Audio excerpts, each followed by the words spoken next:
The glass door slammed shut behind me with a hollow clang, the kind that echoes longer than it should. My eyes squinted into the bright, blistering light of the Nevada sun.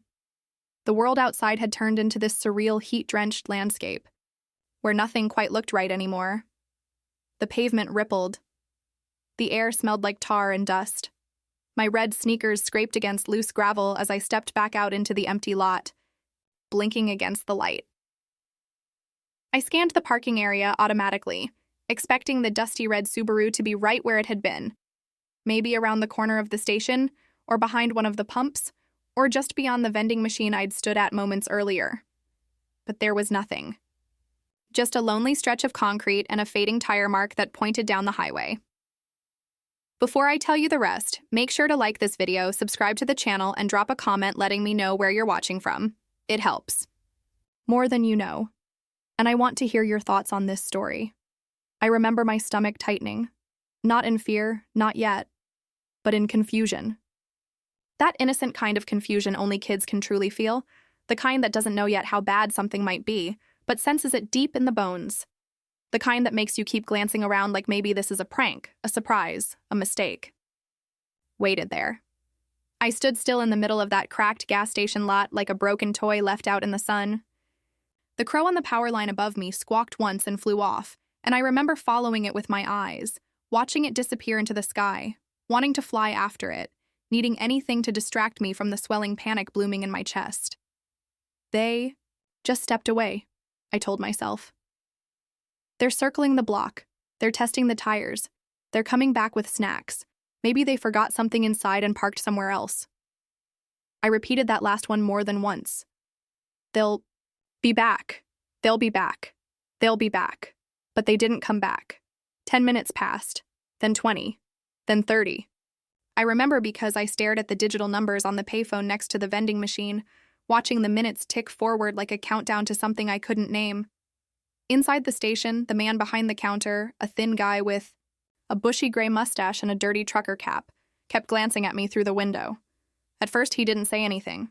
Then, around the 40th minute, he came out. "You all right, buddy?"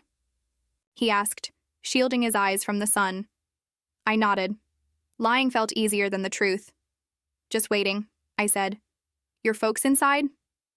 I shook my head. "You got a number for them? You need help?" I shook my head again. It wasn't that I didn't want help. It's that something inside me hadn't accepted it yet. If I admitted I needed help, then I'd be admitting they weren't coming back. I wasn't ready for that. My heart still believed they were just late. That something had gone wrong and they'd be pulling in any moment, apologizing and hugging me and asking what snacks I wanted. But the sun kept climbing. Shadows stretched longer. My mouth went dry. Eventually, I walked back inside the station. The man behind the counter offered me a bottle of warm Sprite. I took it without saying anything. It was too sweet, too fizzy. It made my throat hurt, but I drank every drop because I didn't know what else to do. "You want to call someone?" he asked. "My parents will come back," I whispered. He nodded slowly, like he'd heard that before. The rest of that day moved in a blur. I sat on a cracked plastic chair near the magazine rack, staring at a copy of Popular Mechanics I couldn't understand. I think I read the same sentence 20 times without realizing it. The man, his name was Daryl, I'd learn later, called the sheriff after a while. Said he didn't feel right letting a kid sit there alone for so long. I wanted to protest. I wanted to yell that everything was fine, but I couldn't find the words. My voice had folded in on itself. When the sheriff arrived, his belt creaked. When he walked and he smelled like sweat and gasoline. He crouched in front of me, all beard and sunburned skin. "You sure your folks didn't say where they were going?" "They said they'd be right back." "You got a number for them?" "I don't remember." "What about your address?" "I don't know it." He sighed. "All right, son, we'll figure it out." But they didn't. They didn't figure it out. They drove me to the local sheriff's station, one tiny building with a jail cell that smelled like bleach and regret, and gave me a sandwich. I didn't eat it. I just held it in my lap and stared at the crust until it curled dry at the edges. They asked me the same questions again and again. My name, my parents' names, where we were going, where I lived. I gave them what I could. But I didn't know the address. I didn't know my mom's phone number. I didn't know what city we were headed to. It was a road trip, I told them. That's all I knew. Eventually, someone from Child Services came. Her name was Rhonda. She had kind eyes and talked to me like I was older than 10, which made me like her. She knelt down beside my chair and said, "We're going to find a safe place for you tonight, okay? Just until we figure things out." And that's when it finally hit me. They weren't coming back. My parents, my little sister, the red Subaru. Gone. It didn't feel real. Not even as I climbed into the back of Rhonda's state car. Not even as the gas station faded in the side mirror. Not even as I curled up in the back seat and pressed my face to the glass, willing myself to wake up. But this wasn't a nightmare. It was the start of 15 years, and I still didn't know why. The foster home smelled like boiled cabbage and pine sol, and the walls were painted a yellow so pale it almost looked sick. I spent the first 3 nights staring at the ceiling, listening to a boy in the next room cry himself to sleep, and another one whispering to someone in his dreams. My room was small, 2 bunk beds, a plastic dresser missing 1 drawer, and a nightlight shaped like a turtle that barely worked. The woman who ran the place, Miss Jeannie, spoke like she was always tired. She wasn't cruel, but she wasn't soft either. She had too many kids to look after and not enough help to do it. On the 4th day, Rhonda came back. She brought me a backpack filled with donated clothes, a toothbrush, and a stuffed animal that still smelled like someone else's detergent. She crouched down in front of me again. Same kind eyes, same warm voice. She told me they were doing everything they could to find my family.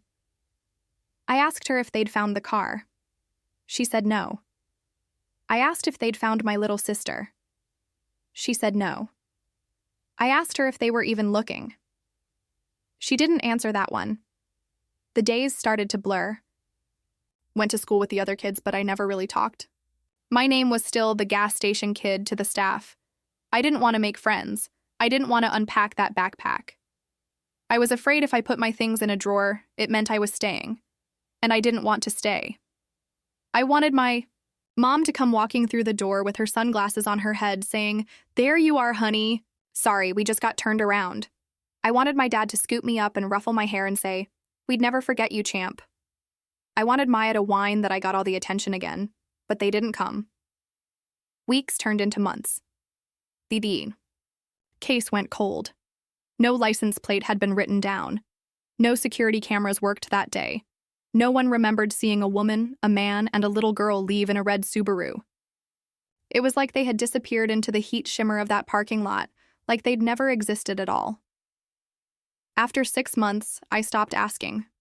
After a year, I stopped hoping.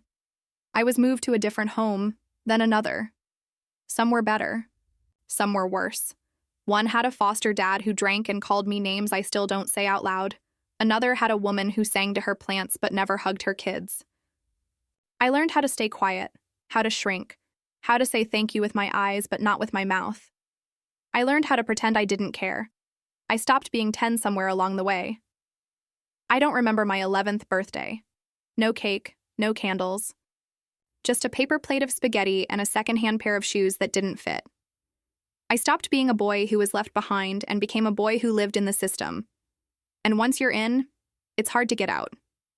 Every time a family considered adopting me, they'd look at my file and ask about the abandonment, about the trauma, about why I didn't talk much. By the time I was 13, I'd lived in 7 different homes. By 15, I'd stopped unpacking completely. And by 17, I'd stopped believing anyone really wanted me at all. That year, I got lucky, or maybe unlucky depending on how you look at it. I was placed with a family called the Morrises. They were kind, in that careful way people are when they know they're dealing with something breakable. Mr. Morris was a high school history teacher. Mrs. Morris worked from home as a copy editor. They had 2 older kids, both out of the house, already, and a golden retriever named Captain. I was their first foster, and they treated me like I was their last chance at doing something good. They didn't ask too many questions. They didn't press. They made dinner every night. They invited me to sit with them, even when I didn't speak. They left a nightlight in the hallway. They bought me a new winter coat. I didn't love them, not at first. I didn't trust love anymore. But they were steady, and that steadiness grew on me like ivy. When I graduated high school, they were in the crowd, clapping loudest. They cried. I didn't. I felt empty, numb, like the whole day was happening to someone else. But I said thank you. I let them hug me. I smiled for pictures. Then I left. I got a job at a coffee shop and rented a studio apartment with one window, and a bathroom sink that whined like a ghost when you turned it. I started community college classes at night. Psychology, trauma theory, case studies. I wanted to understand the thing that had happened to me.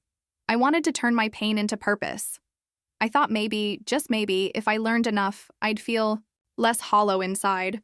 But no amount of textbooks could answer the question that still lived inside my ribcage like a splinter under skin. Why did they leave me? I Googled my parents' names every week. I searched social media. I scoured missing person forums.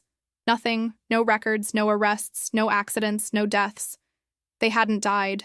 They had vanished, like shadows on hot pavement. And then, one day, something changed. It started with a voicemail. A scratchy, static-filled message left on my old prepaid phone. I almost deleted it. I didn't recognize the number. But something in me, something old and half-dead, told me to press play. And what I heard shattered everything I'd built to survive. A woman's voice, cracked, breathless, faint. I don't know if this number still works. I don't know if you'll ever get this. But I had to try. I had to try. I'm sorry, baby. I'm so sorry. Then a click. No name. No number saved. Just the ghost of someone I hadn't heard in 15 years. But I knew. I knew that voice. It was her. It was my mother. And that was the day everything I thought I buried came clawing back up from the dirt. For hours, I just stared at my phone. I replayed the voicemail over and over, letting her voice fill my ears like smoke from a fire I thought I'd escaped long ago. The crackle, the pauses, the way she said baby. My throat burned with things I hadn't let myself feel in years. Anger, grief, fear, hope. Hope was the worst. I'd spent so long burying it, suffocating it, locking it in some internal attic where it couldn't hurt me. But there it was again, alive and writhing. I didn't sleep that night. I sat on the edge of my bed, knees pulled up to my chest like a child again, my eyes fixed on the phone screen. I must have written 20 messages to that unknown number, each one filled with trembling questions, rage, silence, and deleted them all before pressing send. What if it wasn't real? What if someone was messing with me? What if it was a mistake? But the truth was, no one else on earth could say baby like that and split my soul in two. The next day, I went to work like a ghost. I made coffee. I smiled at customers. I burned my hand on the espresso machine and didn't feel it. After my shift, I called the number back. It was disconnected. Just like that. Gone. Like it had never existed. I fell apart. For the first time since that gas station, I broke. Fully. Violently. Loudly. I punched the wall in my apartment, screamed into a pillow, ripped the sheets off my bed, and threw them across the room. I didn't want answers anymore. I wanted to undo it all. I wanted to be 10 again. I wanted to walk out of that bathroom and find the Subaru still there, my mom waving from the driver's seat, my sister asleep in the back, my dad asking if I brought chips. I wanted a life that didn't end in a voicemail. But this time I didn't stay broken. Because now I had something. A voice. Proof. A trail. So I did what I hadn't done in years. I called Rhonda. She was retired now, but she remembered me. Immediately. The gas station boy, she said, her voice soft. I never forgot you. I told her about the voicemail. She listened without interruption. Then she asked me for the number, even though it was already disconnected. She told me she still had contacts. She said she'd try. A week later, she called me back. She'd traced the call to a disposable cell purchased at a drugstore in Gallup. New Mexico, cash only, no ID, but that was something. That night, I packed a bag. I left a note for the Morrises just in case. I didn't know what I was expecting. A confrontation? A reunion? An explanation? All I knew was that I couldn't keep living in the question mark of it all. I needed the period. I needed the ending. Gallup was a 10-hour drive. I barely blinked the whole way there. The town was small, dusty, the kind of place where everyone knows everyone, but no one knows everything. I started at the pharmacy that sold the burner phone. The clerk was young, disinterested, and didn't remember anything. But she pointed me to the manager, an older woman with a limp and sharp eyes. "I remember her," she said after I showed her a photo. An old picture of my mom, the only one I had, from a school event when I was 7. She looked tired, nervous, bought a burner phone, bottled water, Tylenol, asked for directions to a shelter. A shelter. It was like chasing a ghost through ashes, but I followed it. The shelter was on the edge of town, run down, half-boarded windows, no sign out front. Inside, a woman at the desk looked me up and down and said, "We don't take men overnight." "I'm not here for a bed," I said. "I'm looking for someone." I showed the picture again, explained the story, piece by piece, trying not to tremble. She stared at it for a long time, then said, "She stayed here. About 3 weeks ago, didn't say much, kept to herself." My heart was hammering. "Did she leave a name?" The woman nodded. "Said it was Mary Adams, but I don't think that was real." Of course it wasn't. She gave me a room number. Said she was gone now. Said she'd left early one morning without a word. But I went to the room anyway. It was small, dirty. A mattress on the floor. A chipped mirror. No sign of her. Nothing that said mother. Nothing that said, "I love you." Just a faint smell of cheap soap and something underneath that I couldn't name. Grief, maybe. Regret. That night, I walked the streets of Gallup in the dark, haunted by what-ifs. What if she was still here? What if I was too late? What if she'd seen me coming and ran again? But the next morning, everything changed. I was drinking bitter diner coffee when I saw her. At first, I didn't believe it. My brain didn't know how to connect her to the older woman walking slowly down the sidewalk outside. She was thinner. Her hair was shorter, streaked with gray. Her shoulders were hunched like the years had stacked bricks on her back. But when she turned slightly, I saw her profile. That nose, that chin, that mouth. It was her. My mother. She didn't see me through the window. I stood up so fast, I knocked the mug off the table. It shattered on the floor, but I didn't stop. I ran.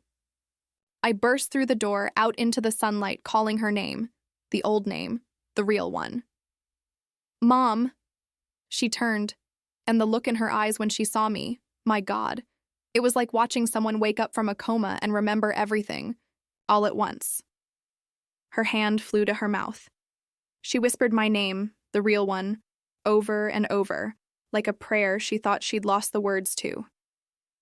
Then she collapsed to her knees in the middle of the street, sobbing. And I didn't know if I should run to her or run away. I stood frozen as cars slowed around us, drivers leaning out their windows, confused by the scene. A grown man standing like stone, and a woman on her knees in the middle of the road, shaking with sobs that didn't sound human. It didn't feel real. The heat from the pavement curled around us like the memory of that first day, that gas station, that last moment before everything shattered. I stepped toward her. My legs felt like they didn't belong to me, like I was watching someone else move through the scene, someone braver, someone stronger. But it was me. It was me who knelt down, heart hammering, and reached out a trembling hand to touch her shoulder. She flinched at first, like the weight of even a touch might undo her, then she grabbed my wrist so tightly it hurt. She looked up. Her face was older, gaunter, her skin weathered by time and sun and guilt, but her eyes, those eyes, were exactly the same. I used to look into them when she read to me at night. I used to see the stars in them. Now I saw storms. I thought you died, she whispered. I said nothing. I couldn't. There were no words big enough to hold what I felt. Rage, relief, disbelief, longing, all battling inside me like fire and flood. I wanted to scream at her. I wanted to bury myself in her arms. I wanted to ask 1,000 questions, but I couldn't speak. I just knelt there, looking at her, breathing her in, like if I blinked, she'd vanish again. She pulled me into her arms. I didn't move. She said my name again. Soft, broken. You're alive. You're alive. People were watching. A woman across the street pulled out her phone. But I didn't care. Let them see. Let the world stop. This was my apocalypse and my resurrection. And in that moment, time paused for the first time in 15 years. We moved to the sidewalk. She sat down on a bench and held my hand like she couldn't bear to let go. I let her. I was still half numb, half waiting for reality to yank me back into the loneliness I'd lived in for so long. Then came the questions and the answers. She told me everything. She said they hadn't meant to leave me. At least, not at first. She said the fight had started that morning in the motel, the one just outside Tonopah. My dad had been drinking again. He'd been angry that I kept asking to stop for snacks, for bathroom breaks, for things kids ask for. She said he snapped when I spilled juice in the back seat. They'd fought all the way to the gas station. She said he told her to drive while he went inside for cigarettes, but he never came out. She waited. 10 minutes. 15. She went to look and found him gone, just gone. Left his wallet on the bathroom sink, left his wedding ring on the edge of the sink basin. Gone. She didn't know what to do. She panicked. She had no money, no license. My sister had started crying in the back seat. She said she thought, she hoped, I was with him, that maybe he'd taken me somewhere for a joke or a walk. That he'd be back with me in 5 minutes, but he wasn't, and when she realized it, she froze. I was terrified, she said, her voice trembling. I wasn't well. I wasn't safe. I thought, if I went back, they'd take Maya too. I didn't know how to fix it. I thought I'd come back. I swear I did. She told me she'd circled the highway 3 times before finally driving off. She drove until the car died. Then she disappeared, changed her name, found odd jobs, stayed in motels, slept in shelters, carried Maya on her hip through towns no one cared to remember, always planning to go back, never finding the courage. I thought you'd hate me, she said. I hated me. I was crying, but I didn't know when I'd started. What about Maya? I asked. Where is she? She's here, she said, and her voice cracked, in a new way. She's 19 now. She's in college. She doesn't know the truth. My heart twisted. Can I see her? I whispered. I don't know, she said.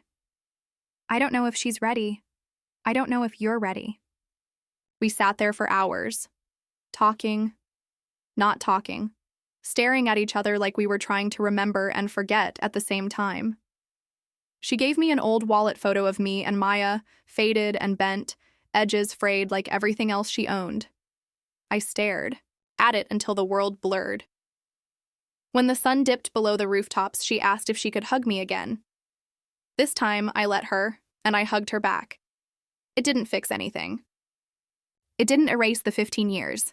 It didn't take away the birthdays I spent alone, or the homes I was shuffled through, or the endless ache of not knowing why. But it was something. It was a beginning. The next week, I met Maya. She was taller than I expected. Wiser, sharper. She looked like our mother, but her eyes were mine. When she saw me, she didn't run. She didn't cry. She just stared. Then she said, "You're real." And I nodded. Yeah, I am. We talked for hours. She told me what she remembered. The car rides, my jokes, the games we used to play with juice boxes and goldfish crackers. She told me she always felt like something was missing, but never knew what. Now she did. I don't know if we'll ever be a family again. Not in the way we might have been. But we talk now. We text. We're building something fragile, beautiful, scarred. As for my mother, I don't know what she'll be to me.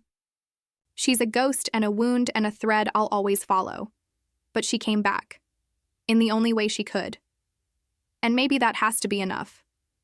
I still go back to that gas station sometimes, just to stand there, just to see if I still feel like the boy who was left behind, but I don't, not anymore. Now, I'm the man who was found.